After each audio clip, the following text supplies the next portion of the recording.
Hey, hello, and welcome to the OnStage Colorado Podcast. I'm Alex Miller here once again with arts reporter Toni Tresca. Hey, Toni. Hey there, Alex. How's it going? Pretty good. So this is an encore edition of a podcast that we actually recorded this morning, and our guest, Brian Landis-Filkins, just the audio just did not work out. So he was in Puerto Rico visiting, I guess, some friends and family. So we'll wait until he's back in Colorado and has a better connection. So this is going to be a little bit of a shorter episode, but we still have some stuff to talk about. So yeah, we can kick it off by just talking about what we've seen recently. So you were out this weekend and saw a few things. What did you catch? So I started my weekend off with Confederates over at Curious Theater Company, which I know from talking with you last week on the podcast, you saw. You were there on its opening night. Indeed, yeah. And the play was pretty interesting. It took me a second to kind of get into its structure, like you mentioned last time. It's kind of merging these two characters, one who is in the pre-Civil War times and one who is a modern-day college professor.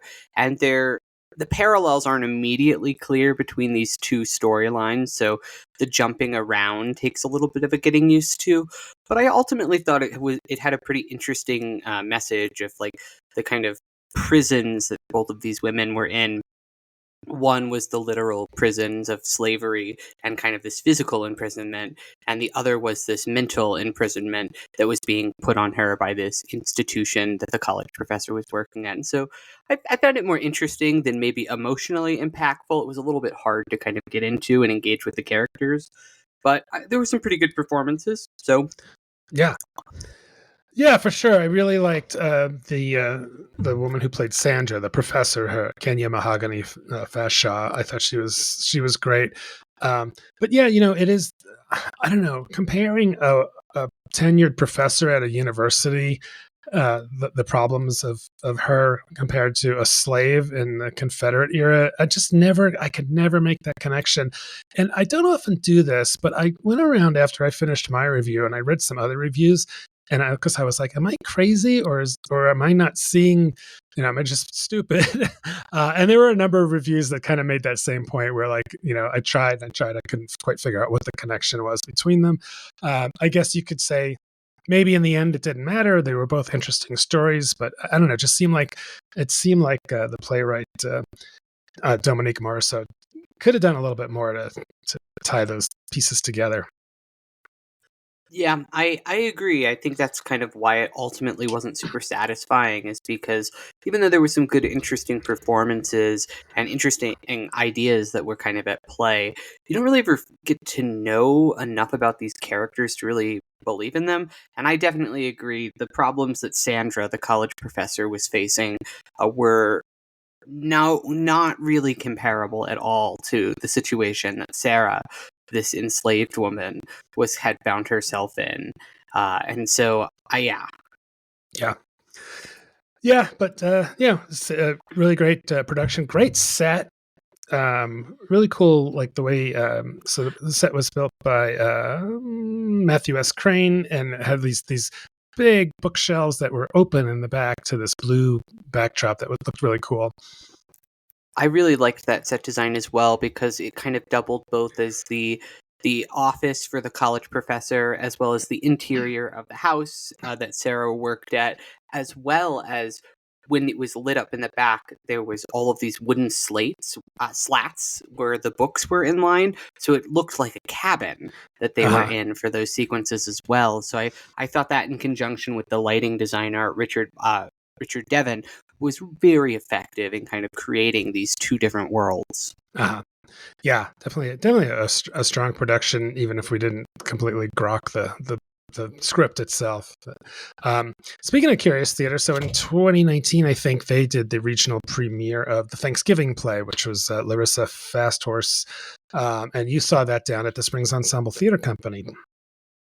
That's right. Yeah. So I was following up. We recently had the director, Kate Hertz, on the podcast. You interviewed her, and you guys talked a little bit about directing this project over there and Springs Ensemble Theater Company, which has kind of a edgy reputation. Like you mentioned on the podcast, you called them kind of the Curious of Colorado Springs, and Mm-hmm. that feels pretty apt for them. This production is the first time I've seen them since they've moved spaces. So they are doing their performances now in a speakeasy called 59ers Speakeasy in Old Colorado City.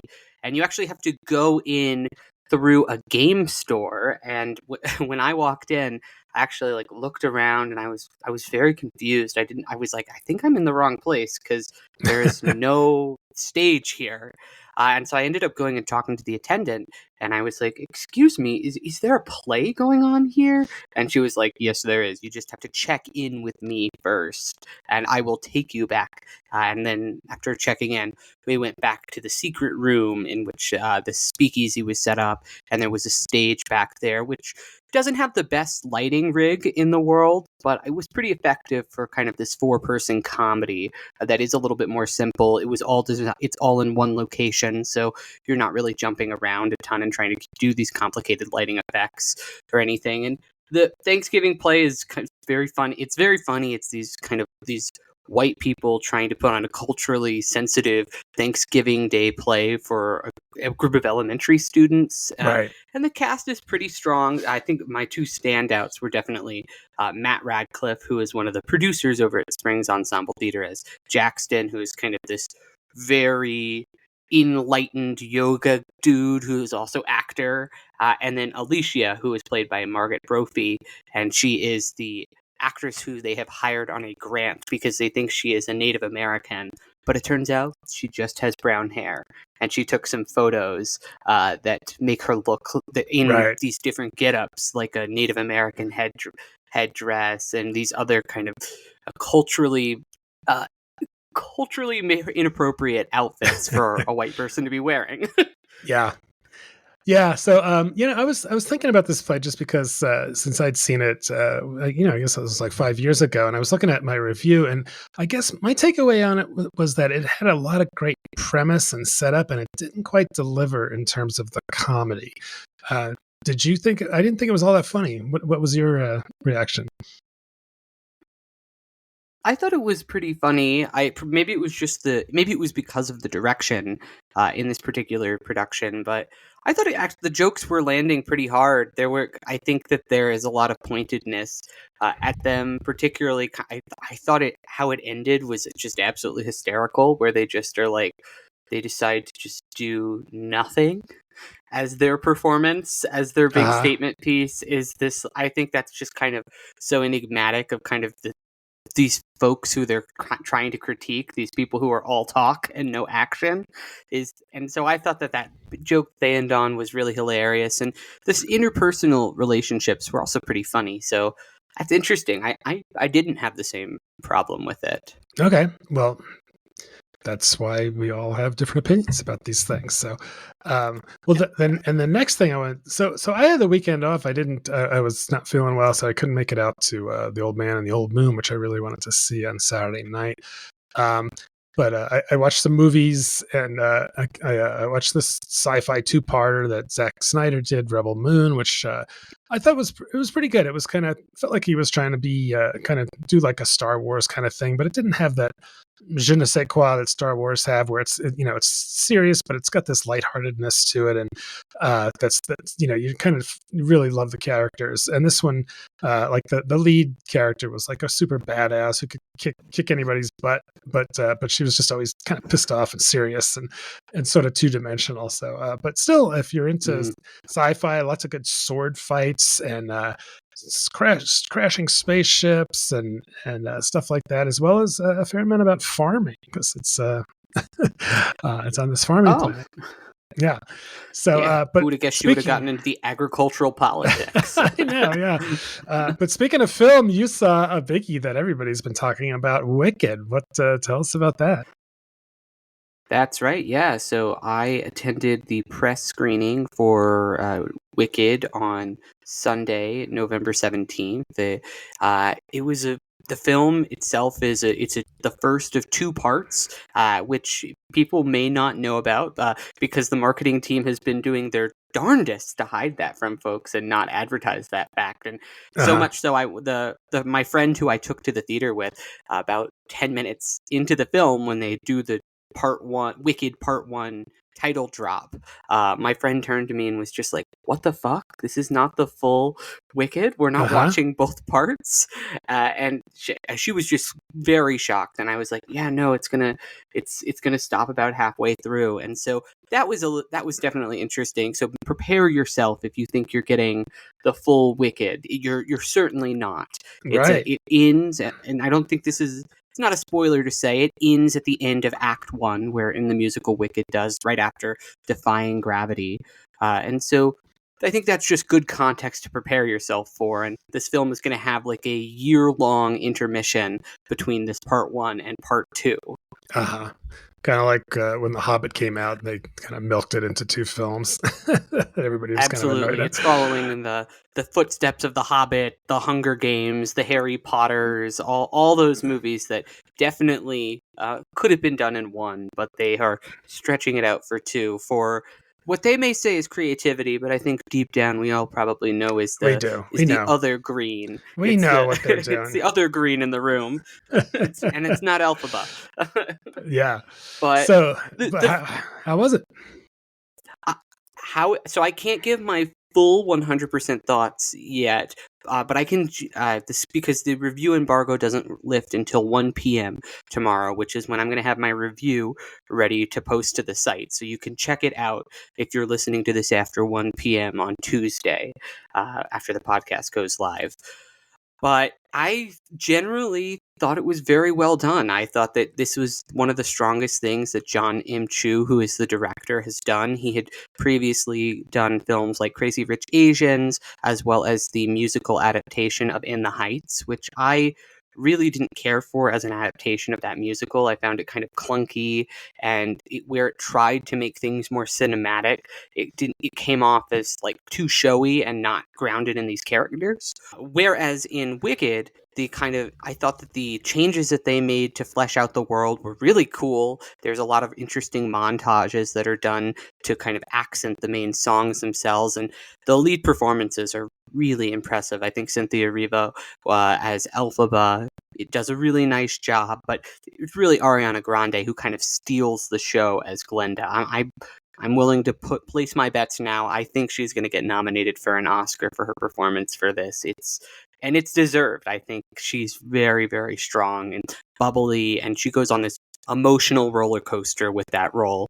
I walked away pretty impressed. I've got a couple other more detailed criticisms and thoughts on what they could have improved on that I'll share in my full review, but I think overall, if you're kind of on the fence about whether or not Wicked needed to be a movie or if they were going to do a good job or butcher it, I'm here to say they do right by the original stage musical.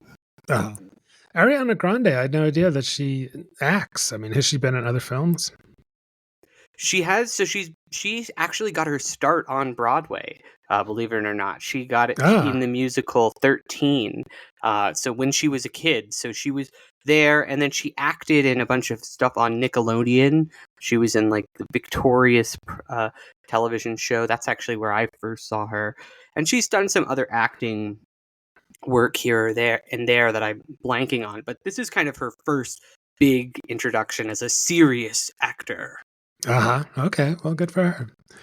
Um, so, all right. Well, I guess I'm looking forward to seeing that. I don't have any, I know that some people were sort of wary that it would be, ruined or compromised in some way. And I saw some of our theater friends on Facebook saying, I'm not going to go see that and things like that. But it seems like the kind of musical that would lend itself to be made into a film. Of course, it's usually the other way around, but seems like it was ripe for that kind of a thing. Yeah, I would definitely say so. I saw a lot of those criticisms as well. Like friend of the pod, Kelly Van Osprey, said she was not going to see the Yeah. Wicked film. She was not looking forward to it. And so I guess there's nothing I can say.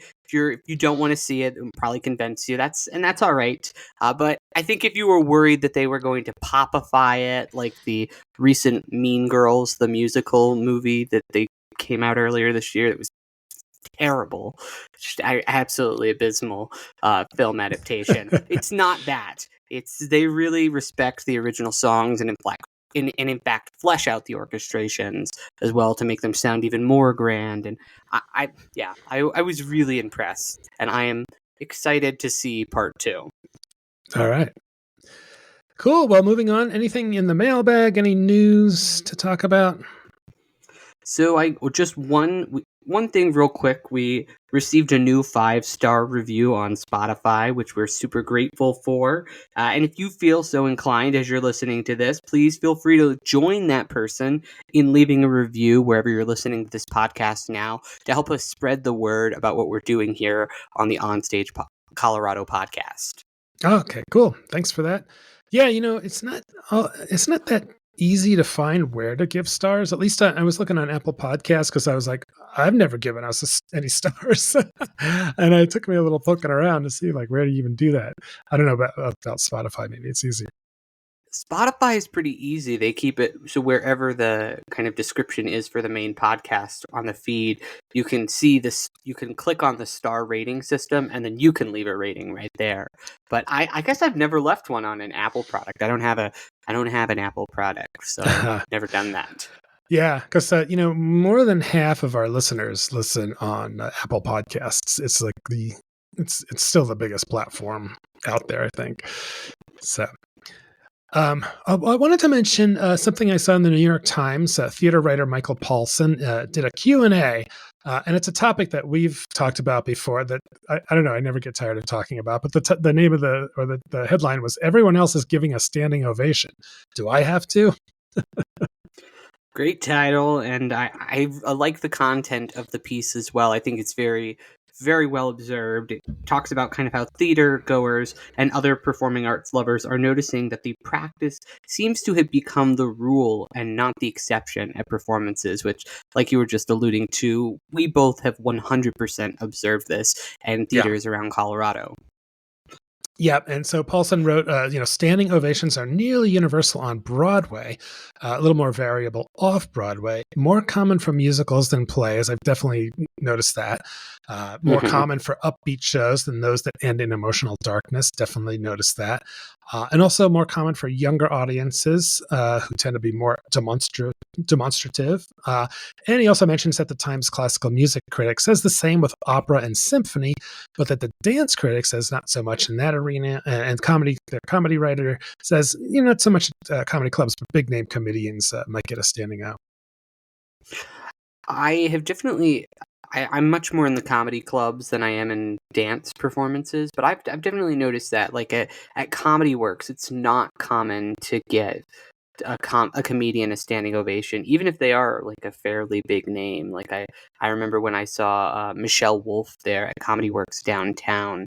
She's fairly big name. She did a pretty good set, but no, people were applauding at the end, but it wasn't like everybody was getting up. It's just it's a different vibe. Yeah, for sure. I mean, you can see musicals often end on a real emotional, generally high note. And it can be very moving. And then of course they're also playing, usually a kind of an extra song or a reprise at the end that gets people up on their feet as well. So you can see how that comes about. But yeah, when you don't necessarily see real big standing O's for Death of a Salesman or that kind of more serious stuff. But also in the story, he interviewed this guy named Robert Viagas, who's wrote a book called Right This Way, A History of the Audience, who said, it's become more pervasive where like maybe 1950, like you were very rare to see a standing ovation. But now it's rare to see a performance that doesn't get a standing ovation. And if it doesn't, you can see it on the actors' faces like, what did we do wrong? Yeah, which I guess I understand to some point, on some level, but on the other hand, I also see the kind of camp of you don't always want to give a standing ovation to every single performance. I mean, I know as an audience member, I don't always stand after every single performance. So I usually do kind of try to reserve that for some of the better shows that I've seen, or if I really do feel compelled, and often, yes, if it's a musical and it is upbeat and everybody else is clapping along at the end, those two. But I don't know. I don't think I see where people are coming from, because I myself don't always give a standing ovation. Right. Yeah. But maybe it's okay to err on the side of more love directed at the actors, and you might feel like a Scrooge if you don't join in. But there's also other ways. He's talking about like ways to Viagas in this story was talking about the ways to clap that range from merely courteous, which is tapping fingers to fingers, that is the lamest clap you can imagine, to jubilant, cupping hands to create more noise, lifting your hands to be more visible, and then what he calls the walking ovation, which is clapping while trying to beat everyone else to the door, and hate applause, which is clapping really slowly, which is like, I don't think I've ever seen anybody do that. But I know you take issue with the walking ovation. I certainly do. I think it's a little bit of a dick move. I understand if folks are getting up to use the bathroom. I've been there after after at the end of a play or a movie or something, where I just have to go to the door. But I think in general, if the actors are going to give you their time, and perform this piece on the stage, the very least that you can do as an audience member at the end is give them that like 30 seconds to a minute to just show recognition that they have done a thing. Yeah, although 30 seconds can be an eternity if you're talking about getting out to the Denver Center's spiral of death parking lot. Where I know we're always like trying to get our butts out and in there, so we're not stuck as long. But oftentimes it doesn't make any difference, and we always tell people, go have a drink, don't sit in your car. Yeah, just go hang out at Dazzle around the corner. There's no reason to do that. You can applaud and then go around there. Get out easier. Yeah. So it was interesting in this Time story, that there were hundreds of comments because people are passionate about this, and it was all over the place. So one reader was saying, maybe you paid a ton to see that Broadway musical, and maybe you don't go to theater very often, that you want to sort of validate your purchase by applauding wildly. But another reader said it's like giving all A's to every show, like the little kids get a trophy for the soccer team. And another compared the faux standing ovation, where a few people stand and others follow, perhaps grudgingly, and the true standing ovation, where people all leap to their feet the moment the curtain drops, which is it definitely seems like it's more heartfelt. Yeah, I definitely see people, particularly if you win tickets to go see something on Broadway, or even locally, like to see some of the more high-end stuff that comes through the Denver Center, can be like a couple $100. You kind of want to make it seem like, yeah, I enjoyed this. This was a good purchase on my part. You kind of want to honor that. But yeah, it's if you give it out to everything, then does it really have the same weight? Yeah, we may never know. But when we did talk to Brian, he weighed in and he said, look, as an actor, I'm like, sure, I love a standing O, but I'm not like gonna, fall on my sword if I don't get one. It shouldn't be given all the time as a, just a de facto thing. But there's no way you're gonna like convince a crowd they're going to do what they're going to do. It's not like you're going to do an announcement before the show saying no standing ovations unless you really like it. They have to earn it, otherwise don't do it. Actually, that would be hilarious. I'd love, I would be more, I think I'd enjoy director's speeches more at the start of shows if they put that in there. If they're like, now really, really think about whether you're going to laugh or clap. I want you to make sure we've earned it. Yeah. Yeah. I can also see doing something about standing ovations as part of a comedy, where they come out and say, no, stop. Joe missed that one line, and we just weren't on our game. And maybe there's some comic gold you could spin out of that. I don't know. It feels like something out of like the play that goes wrong, like what they would do or something.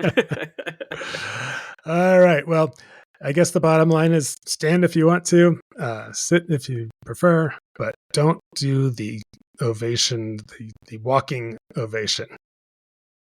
That's right out. So I can co-sign all of that. okay. All right. Well, we're going to take a quick break. And when we get back, we're going to do our Colorado headliners. So stick around. Support for OnStage Colorado comes from the Boulder Ensemble Theater Company, Betsy, whose production of Little Women by Louisa May Alcott plays at the Dairy Center in Boulder December 5th through 29th. This stage adaptation of one of the most beloved classics of American literature is adapted and directed by Jessica Robb Lee. Spend some time this holiday season with the March family. Tickets at betc.org. OnStage Colorado is grateful for support from the Colorado Fine Arts Center at Colorado College, presenting The City Dog and the Prairie Dog from November 2nd through 24th. It's a bilingual musical about exploring the world, learning new things, and maybe, just maybe, coming home again. The FAC also presents Disney's The Little Mermaid from November 20th through December 29th. Two great shows for the holiday season with tickets at fac.coloradocollege.edu. All right, we are back and ready to hit this week's Colorado headliner. So these are some of the upcoming shows that we think you should know about, like in the next week or two, in no particular order. And Tony, you want to kick this one off? Yeah, absolutely. So I am kicking this week's Colorado headliners off with the Arvada's Center's production of Once Upon a Mattress. So this is the musical version of The Princess and the Pea. Absolutely. Yeah, this is where Carol Burnett got her start all those years ago. And this is kind of continuing the Arvada Center's tradition of programming something in the holiday season that is very family friendly and fun and light, but isn't explicitly holiday themed in any capacity. And Kenny Moten is returning to the center after having directed for them the past two holiday seasons. He did their production of Beauty and the Beast and their just really remarkable production of Cinderella, which I know both you and I were quite enamored with last year. Yep. Yeah, so there's definitely some theaters doing some holiday fare, and John Moore had a roundup of some of them in the Denver Gazette recently, so you can check that out for a little more on that. I saw that roundup, and I saw it ruffled a few people's feathers. There were a few holiday show purists down in the comments who were adamantly defending the right for Christmas carols and miracles on 34th Street and things to kind of go on. And John had to mention, he was like, all of those shows are mentioned in the article as well. Yeah, it's not like I do. Yeah. He wasn't saying that they were not. It was bad to do holiday themed shows. He was just spotlighting some of the other ones in addition to those shows. Which. All right. Well, my first headliner is another classic, The Lion, the Witch, and the Wardrobe. So this is being done by Ballet Ariel. So it's not the traditional musical based off the C.S. Lewis novel. And it's going to be in different locations from November 22nd through December 28th. Yeah, that's right. This was their own original production of the story that the artistic director launched last season. She was kind of tired of seeing all the productions of the Nutcracker that normally get done by other dance companies in this during this time period. And believe me, there are plenty of productions of Nutcracker going on this year. So if you want to get your Nutcracker fix, you can. Yep. But this is a different kind of holiday ballet. It's kind of got some seasonal elements intermixed with the traditional C.S. Lewis story of The Lion, the Witch, and the Wardrobe. My next headliner is also a dance piece. It's over at the Dairy Arts Center in Boulder. It is a dance theater production that invites you to laugh, reflect, and celebrate with local artist Cynthia Stad as she bravely steps into her queendom at 50 years old. The show is weaving together some kind of stories from when she was in New York City pursuing Broadway dreams, along with the challenges that she's kind of experienced over the years. It's kind of described as being a mix of the jazz precision of a chorus line mixed with the Latin rhythms of West Side Story. And so, yeah, it sounds like a really interesting piece being done in Boulder that promises to leave you inspired and ready to claim your own crown. So this will be running November 22nd through the 24th.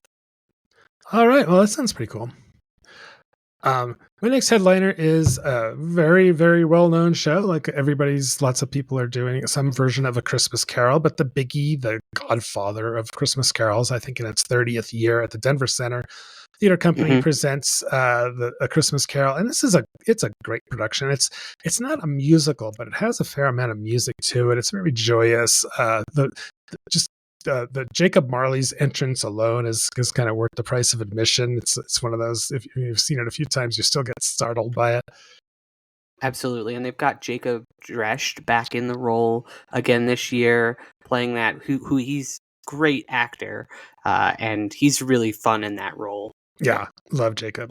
So previews are coming up this weekend, November 22nd through 27th. So you can get maybe a deal there on the previews, and then the full run is November 29th, all the way through the end of December, December 29th. Got another holiday production to keep our Colorado headliners seasonal and fun. This is over at Town Hall Arts Center in Littleton. It's their production of Meredith Wilson's Miracle on 34th Street, the musical. So this is based off of the Academy Award-winning film of the same name. It's focuses on a single mom who is raising her daughter in New York City. And when her neighbor volunteers to take her daughter to meet Kris Kringle at the Macy's department store, a little bit of magic is let loose, and you're kind of left wondering, is this the real Santa Claus, or is this just some guy? That's kind of the crutch of the story, and it's a lot more impactful in practice. I'm sure I've not ever seen the musical, but I really do like the film. I recently rewatched the old black and white version that was won a couple of Oscars in its time, and it's just a really good holiday film. Although I think you mentioned that you haven't seen this one. This is one you missed out on. Yeah, I've never seen it, and I'm sure at some point I will. But it's one of those. So my wife is sort of holds the Christmas torch in our house, and she is super super into Christmas, and this is one that she's kind of like said, it's not one of my favorites. So Mm-hmm. that's probably why I haven't seen it. It's a little bit more introspective and moody of a holiday watch, which is maybe why I like it. But I can also see why it's not the warm and fuzzy movie that you put on while drinking hot cocoa. Right. Yeah. All right. So my next headliner is this is just a great show to take kids to, The Little Mermaid. Colorado Springs Fine Arts Center is doing this big long run, November 21st all the way through December 29th. So of course it's based on some Hans Christian Andersen stories, and then this is sort of the Disney adaptation version about Ariel and King Triton and all that fun stuff, Flounder and Scuttle and Sebastian the Crab, and just a great show for kids, but also it's an enjoyable show for adults as well. So I'm sure the Fine Arts Center is doing a great job with this. So plenty of time to go check that one out. Yeah, that does sound like a lot of fun. I've never actually seen The Little Mermaid on stage though, but I quite like the movie, so I imagine it translates pretty well. Yeah, I saw it at Boulder Dinner Theater. Oh, Yeah. very fun. Yeah. That I imagine that was a good production. Yeah. My next headliner is over at Firehouse Theater Company in Denver. It is the Kate Hamill penned adaptation of Little Women. So this is the story of the March sisters who are trying to find themselves while growing up during the Civil War, and so kind of focuses in on Jo March, who is the second oldest, and she's kind of struggling with what it means to grow up as a woman during this time. She's fighting, kind of pushing back against the restrictive gender roles at the time. And when I was talking with the director, Kate Poling, about it, who is leading this project over there for them, she was talking about how the themes of this play just kind of hit a little bit different in the post-election climate. And so even though they're not explicitly doing kind of like a election Little Women or whatever, Mhm. the kind of themes that are at play of identity and this desire for self-expression in a society that's kind of pulling itself apart, just they audience members may feel that was hit in a different way than they've ever experienced the story before. Mhm. Yeah, and of course, it's one of two competing Little Women's. Betsy Boulder That's Ensemble right. Theater Company is doing a different version that's adapted by the artistic director Jess Rob Lee. And what else? Do you know anything else about their production? I don't know a ton about it. I know that when I was talking with Jess about it, when I was working on a story earlier in the fall, kind of about how Betsy was putting its season together, she was just kind of focusing in. She was still in the actively adapting it at that point. She was kind of talking about how she's going to be focused kind of on the holiday aspects within there, really focusing on the family elements and kind of the family drama that's at play, and also kind of rounding out the Joe character. So a lot of similar themes at play over there. I'm definitely curious to see both of these versions of Little Women. I wonder how they'll be different, in what ways they'll be similar. Mhm. So, but yeah. Yeah, so the Betsy production has previews starting December 5th, and it runs all the way through the end of December. So I'm sure we'll talk about that in our next podcast. December 3rd, I think, is our next one. So my next headliner is from Theater Artibus, and it'll be at the Denver Savoy. And they also did it with Starry Night Productions, which I'm not familiar with, but the show is called Glowing, and the wing part is all in caps, so it's glowing. And this sounds like a ton of fun. It's November 21st through December 8th. It's a holiday season extravaganza that blends theater, circus, and aerial artistry. And if you've ever thought to yourself, boy, I'd really like to see a show that features moths. This one says that meet an eccentric entomologist and a lively cast of moths as they chase light, lose their way, and dream of grandeur beneath the moon's glow. So that sounds like a ton of fun. Of course, Theater Artibus always does a great job in seeing this kind of thing with circus and aerial and stuff like that. It'd be a lot of fun. And I have been saying for years that the number one thing holiday shows are lacking is moths. So it's nice to see that someone is finally answering the call. Yeah, or any other species of Lepidoptera, I would say. Those are butterflies. I imagine it includes moths. All right, what's next? All right.